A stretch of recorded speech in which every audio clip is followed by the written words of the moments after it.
less than 24 hours after receiving her second dose of the Pfizer COVID-19 vaccine.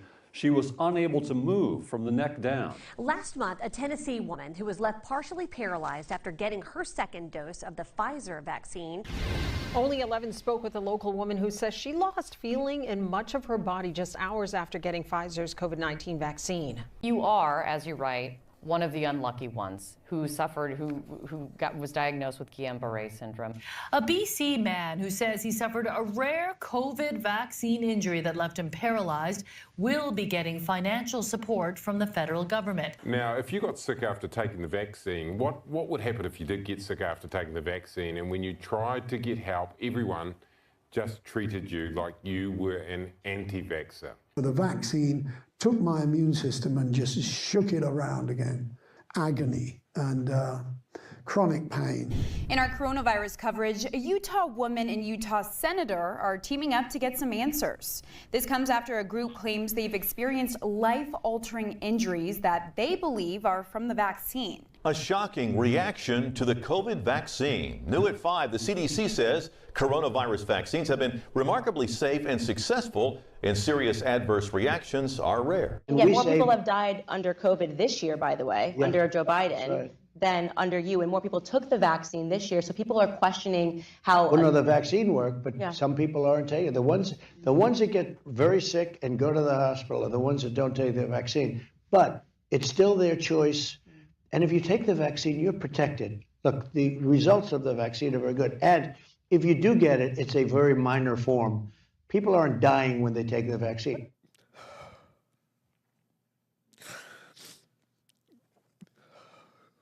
We used to go fishing, camping, do everything. We got the Pfizer vaccine because I thought it was to protect him. I thought it was the right thing to do. It was like playing Russian roulette. My government lied to me. They said it was safe.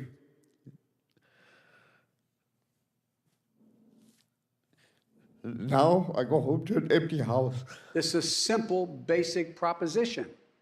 If you're vaccinated, you're not going to be hospitalized, you're not going to be in an ICU unit, and you're not going to die. Multiple agencies are now investigating what caused his death. CBS 13's Marissa Perlman is in Auburn with the woman who says she witnessed that man getting this shot. Marissa? Yeah, a lot to learn about this one, Steve. First, the county posting on social media that a person was diagnosed with COVID-19 back in December and then died just hours after getting the vaccine on Thursday. This news now causing concern in this community, now questioning the safety of the COVID-19 vaccine. And the J&J, if you look at them, particularly in things that we really care about that are important, it's got greater than 85% efficacy after severe disease and critical disease, and there were no deaths or hospitalizations in any of the countries that were tested. And remember, they tested in the United States, in South Africa, and in South America. This is a good vaccine. I think we need to pull away from this comparing and parsing numbers until you compare them head to head. Just be really grateful that we have 3 really efficacious vaccines. Local woman says her mother died 2 days ago after receiving the Johnson & Johnson vaccine. And now she believes the dose is what caused her mother's sudden death. Off the top at 6, the CDC is investigating the death of an Ionia County wife and mother who received the Johnson & Johnson vaccine. It's one small step for Emma Berkey, but one giant leap in her recovery. It's about 6 months since Berkey suffered from rare blood clots after taking the Johnson & Johnson vaccine. From smiling with her family to an agonizing hospital stay, 51-year-old Nicole Audia says the Johnson & Johnson vaccine sent her into a physical tailspin. I was in the hospital for 6 weeks. I was out of work for 10. My heart will never be the same. And we've got to get to this other breaking story. As we speak, the FDA and the CDC has announced that they are now recommending a pause in the use of Johnson & Johnson's vaccine. The FDA and CDC calling for a pause in the use of the single-dose shot out of an abundance of caution. Was a pause necessary in your view? Yes, I believe it was necessary for a couple of reasons. So what's going on here? Sudden death among healthy working-age people worldwide is skyrocketing. Here in America, it was up 40% during the third and fourth quarters of 2021. Our next guest contends a 10% jump would have been a 1 in 200-year event, but this was 40%. And so we have a health problem, a national health crisis, and at the very least, it should be examined and discussed openly. Unfortunately, the vaccine is a taboo subject, and it's not allowed to be discussed in the mainstream media or pretty much anywhere near health authorities. So this is a problem that needs to be reckoned with. We need a national discussion about it. And if I'm proven wrong, that's great. But unfortunately, on Wall Street, when we see statistics like this, and trend changes like this, we become quite alarmed. And that's what I do for a living. Family says the mother and grandmother was healthy before she got her shot, and that her sudden death came as a shock. Eyewitness News reporter Jessica DeNova has more. This Orange County son worries his mom died because of her second Moderna COVID-19 vaccine dose.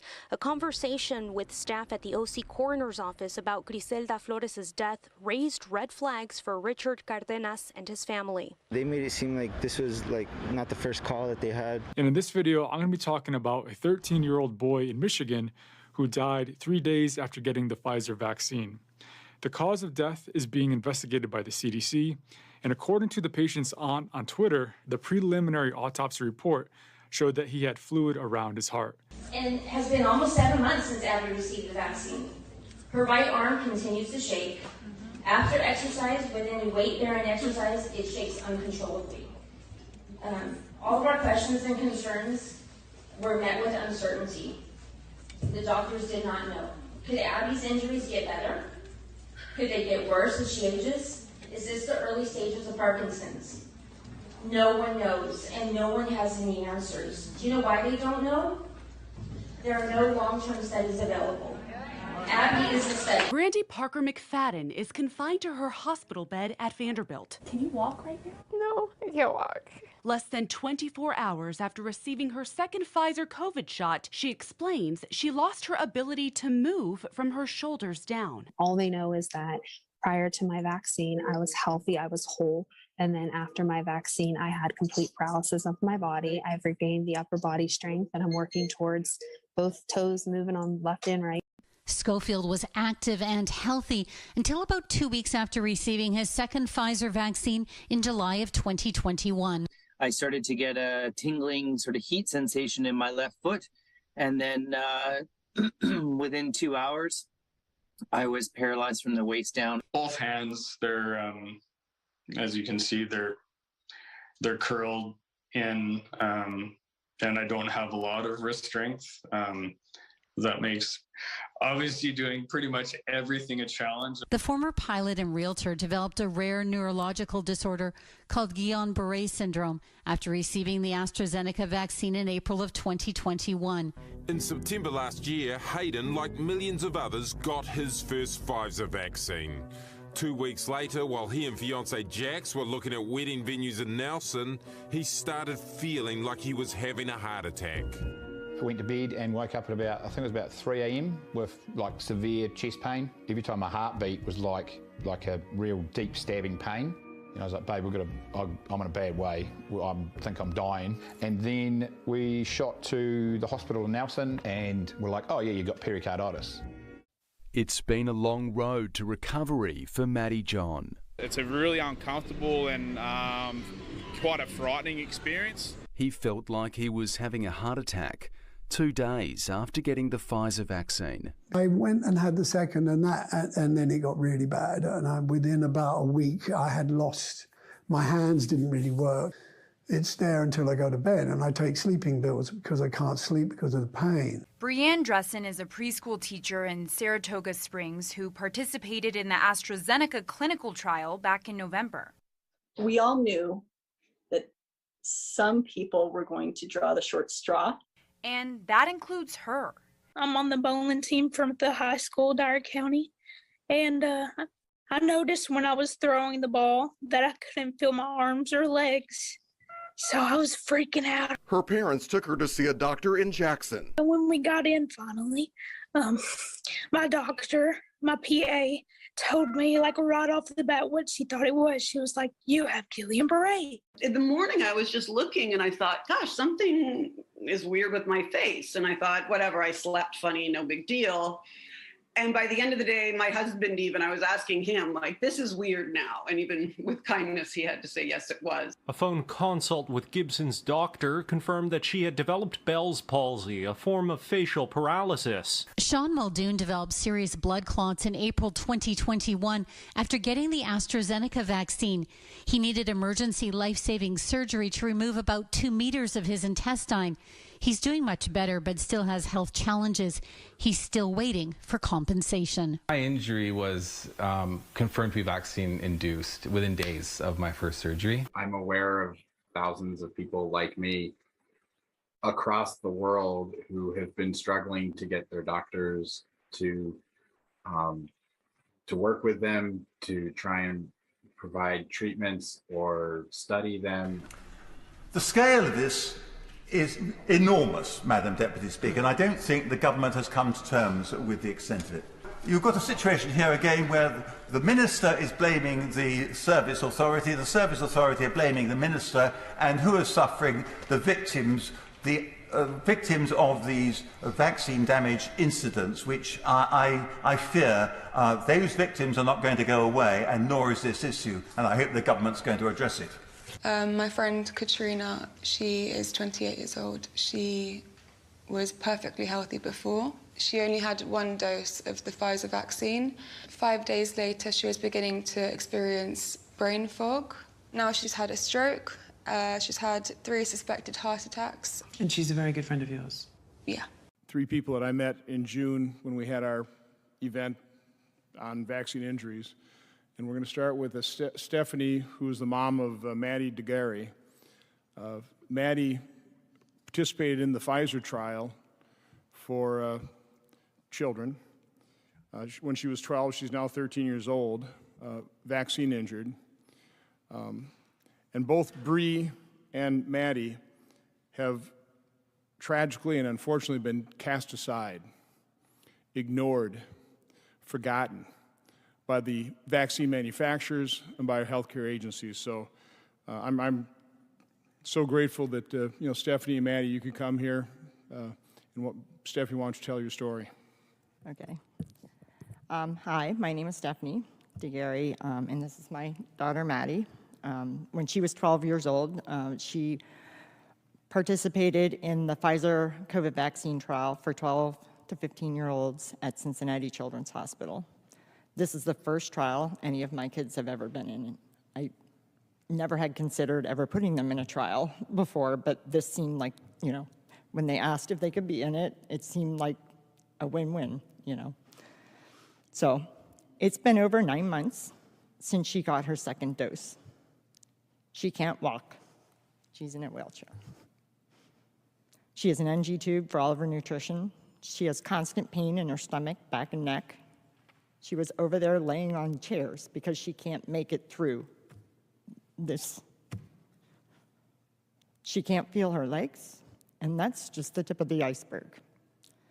When she got her first dose, her reaction was typical. She had fever, body aches, and fatigue, and it went away in a couple days. When she got her second dose, she had immediate pain where she had gotten the injection, and the first thing she told me because her dad took her, was that didn't happen. That hurt way more than the first time, like enough to point it out. In less than 12 hours, she developed severe abdominal pain, horrible nausea, painful electric shocks on her spine and neck. Her hands were ice cold when you touched them. She had, and on her feet, pain all over her body. Her vaccine arm went numb. And I'm finding more and more stuff. You forget stuff because so much has happened to her. Like as I read through things, I keep redocumenting everything. She had chest pain, severe chest pain. The way she described it, it felt like her heart was being pulled out of her neck. Tachycardia that was actually seen on an EKG. And she was extremely dizzy, so she felt like she couldn't stand up. So we did what we were told. We called the study doctor, and they told us to go to Cincinnati Children's ER, where the trial was held, to check for appendicitis. She did not have appendicitis. They couldn't even find her appendix. What made it into the trial record is unclear. And yes, we did ask several times and have it documented. We still don't know what was actually reported. In the EUA amendment, Maddie's adverse reaction was reduced to 5 lines that they claim was eventually diagnosed as functional abdominal pain. By the data cutoff for the trial, on March 13th, Maddie experienced over 35 adverse events, different things happening to her, very similar to all the stories that you're hearing here. This happened during the trial. Some examples are blood in her urine, 7 times, decreased vision, loss of feeling from her waist down, dizziness, fainting, tremors, muscle weakness, and more. They're all available in the slides, all of her reactions. None of these were mentioned in either document. She went to the ER 9 times and was hospitalized 3 times for a total of 63 days, and this was by June 1st. Look at the dates of that article and around when this was approved. Maddie was in the hospital when the EUA was approved for 12 or 15-year-olds. The doctor did not even know it. Does your child, when they have a stomach ache, does that put your child in a wheelchair? Does your child's stomach ache require a feeding tube? Does your child spend 64 days in hospital for their stomach ache? If they did a urine test when they have a stomach ache, would there be blood in their urine? I don't think so. I thought that Maddie would be in the best hands possible, and the rare chance she has a severe reaction, that was not the case. They did everything in their power to hide everything that happened to her. And that is why this is happening to all these other people and kids.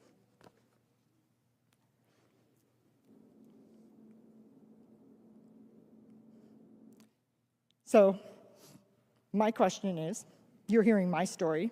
Maddie was not kicked out of the trial. So she's still in it. By the way, so is my son, Lucas, who did not, he was in the placebo group, and he did not get the vaccine. So they have one person, if you want to know that they can, and he hasn't had COVID. If they minimalize Maddie's reaction to the vaccine like this, I wonder what really happened to those in the clinical trials who had a reaction to the first dose. They never got to have the second dose. That means they're out of the trial. They're disqualified. I wonder what else was hidden.